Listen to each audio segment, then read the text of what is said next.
안녕하세요. 신탁 멘토가 되고 싶은 신탁 새내기 김민지입니다. 지난 1편에서는 위탁자의 입장에서 신탁 계약을 체험해 봤는데요. 이 계약이 먼 훗날에는 상속인들에게 집행되는 날이 옵니다. 그러면 이 계약이 실제 상속 집행이 어떻게 되는지 위탁자도 상속인도 궁금하실 텐데요. 그래서 오늘은 상속인의 입장이 되어서 신영증권을 다시 찾아왔습니다. 지금부터 실제로 상속 집행 과정이 언제 어떻게 진행이 되는지 저와 함께 알아보겠습니다. 오늘은 제가 상속인의 입장에서 찾아와 봤는데요. 보통 이렇게 상속인이 찾아오는 게 일반적인가요? 네, 아주 일반적인 모습입니다. 그러면 위탁자의 사망 소식을 신탁회사에 언제 알리는 게 좋을까요?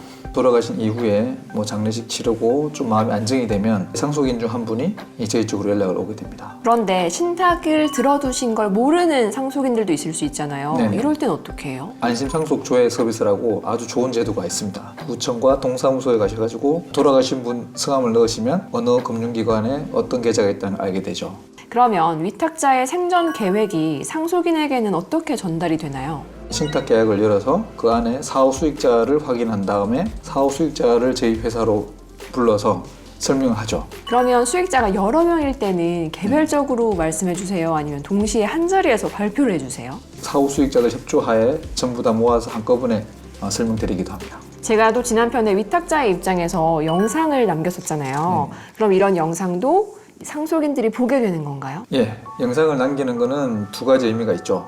차등 상속에 대해서는 서로 싸우지 말라. 그 다음에 남기면서 이 재산을 어떤 식으로 자녀분들이 쓰도록 가치까지 부여해가면서 영상을 남기기 때문에 영상을 남기면 원칙적으로는 다 보여드립니다.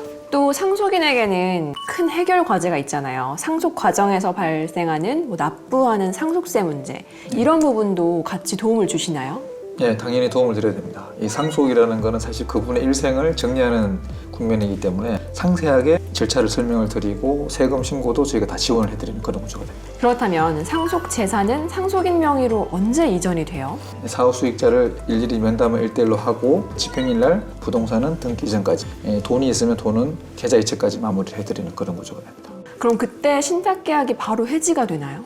이거는 케이스마다 다르긴 하는데요. 주로 상속재산 배분이 목적인 신탁은 상속 집행 때 다 해지가 돼서 끝내고 주로 자녀분들한테 성과 보상의 조건을 다를 경우 돌아가신 이후에도 저희가 신탁을 족구 성취까지 재산을 보존, 조건이 성취가 되면 저희가 내드리는 그런 구조가 되는 거죠. 그러면 말씀하신 조건들 중에서 자녀가 이루었으면 하는 조건들 대표적으로 어떤 것들이 있나요? 대표적으로 생각할 수 있는 것은 이제 취업, 그 다음에 결혼, 그 다음에 출산 여러 가지 조건들이 다 들어갈 수가 있죠. 최근에 유행하는 구조인데요. 미국이든 우리나라든 소득에 대해서 얼마 번 거에 얼마를 더 주겠다라는 거로 해서 실질적으로 취업 활동을 할 수 있게끔 장기간 만들어주는 장치가 있게 되고요. 손자들한테는 주로 이제 학업, 서울에 있는 대학교 아니면 자격증 여러 가지 이제 조건들이 부여가 되게 됩니다. 그럼 내가 자녀에게 주고 싶은 이런 가치를 또 신탁회사에 맡기는 거랑 비슷하네요. 네, 맞습니다. 저희가 가치를 실현시키도록 저희가 도와드리고 가치가 실현될 수 있도록 저희가 지켜드리는 그런 신탁이 되는 거죠. 멘토 역할도 하시는 것 같은데요? 네, 실제로 저희 쪽으로 자녀분들이 특히 어릴 때 돌아가시게 되면 실질적으로 사업이라든지 그다음에 이제 금전의 운용 이런 것들을 다 멘토를 해달라고 말씀하시는 분도 있습니다. 뭔가 자녀가 더 잘 컸으면 하는 바람 그런 것들이 담겨 있는 것 같은데 네, 그렇죠. 정말 들으면 들을수록 되게 재미있는 기능들이 있는 것 같아요. 그러면 반대로 위탁자가 사망한 후에 신탁계약이 해지되게끔 설정을 해놓았다면 해지가 언제 되는 건가요? 아까 말씀드린 이제 상속 신탁 집행일 그때 제가 모두게 해지가 되는 그런 구조죠. 아무런 조건이 없으면. 상속 신탁 집행을 이제 하게 되면 또 상속인 입장에서는 부담감도 클 것 같아요. 부모님이 평생 동안 고이고이 모아두신 재산을 받게 되는 거잖아요. 네, 맞습니다. 그 부담감도 좀 함께 풀어갈 수 있을까요? 그 부담감은 저희가 사실은 이제 설계할 때부터 이미 부모님들하고 논의를 하고요. 그걸 저희가 이제 정기적으로 사후 수익자를 만나가지고 컨설팅 내지 코칭을 해줄 수 있는 그런 장치도 같이 있게 되고요.